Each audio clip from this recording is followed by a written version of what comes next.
সবাইকে ধন্যবাদ আমার সাথে যুক্ত থাকার জন্য ইউটিউবে। আজকে একটা কথা বলবো, সেটা হচ্ছে লেবু বেল। লেবু বেল সিরাপটা হচ্ছে লেবু সালবুটামল। বাচ্চাদের সাধারণত সর্দি কাশি হয়, হালকা হালকা কাশি থাকলে আপনি এই লেবু সালবুটামলটা খাওয়াতে পারেন, লেবু বেল। কেননা আমরা অল্প থেকেই যদি একটা কাশির সিরাপ শুরু করে দিই তাহলে বেশি আর হবে না। তাই বলবো, প্রথমে যদি একটু একটু কাশি শুরু হয় তাহলে লিবুবেল সিরাপটা খাওয়াতে পারেন। এটা 100 ml।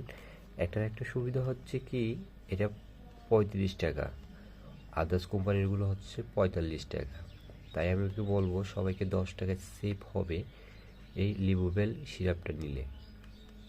সবার 100 ml এর দাম হচ্ছে 45 টাকা, এটা 35 টাকা। এটা কাশির জন্য ভালো কাজ করে। সবাইকে ধন্যবাদ, সাবস্ক্রাইব করে পাশে থাকবেন।